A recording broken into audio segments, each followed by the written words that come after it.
દર્શક મિત્રો, એક ભારત ન્યૂઝ મીડિયામાં આપનું હાર્દિક સ્વાગત છે। માલવણ મહાદેવ મંદિરમાં મહાશિવરાત્રિની ઉજવણી કરવામાં આવી। વડાલી તાલુકામાં આવેલ માલવણ મહાદેવ મંદિરમાં મહાશિવરાત્રિના પર્વની ધામધૂમપૂર્વક શિવ ભક્તો દ્વારા ઉજવણી કરાઈ। માલવણ મહાદેવ મંદિર એ સૌથી જૂનું અતિ પૌરાણિક મંદિર કહેવાય છે। માલવણ મહાદેવ મંદિરના શિવરાત્રિના દિવસે આખો દિવસ મેળો ભરાય છે। મહાશિવરાત્રિના પાવન પર્વ પર વહેલી સવારથી જ મંદિરના પટંગાણમાં બમ બમ બોલેના નાદથી ભક્તો દ્વારા શિવાલય ગુંજી ઉઠ્યું હતું।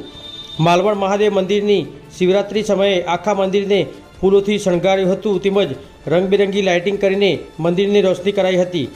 માલવણ મહાદેવના મહંતના જણાવ્યા અનુસાર આજે શિવરાત્રિના પર્વ નિમિત્તે હજારોની સંખ્યામાં ભક્તોએ વહેલી સવારથી જ શિવજીના દર્શનનો લાભ લીધો હતો અને ભાંગનો પ્રસાદ પણ ગ્રહણ કર્યો હતો। બ્યુરો રિપોર્ટ વિશાલ ચૌહાણ, સાબરકાંઠા।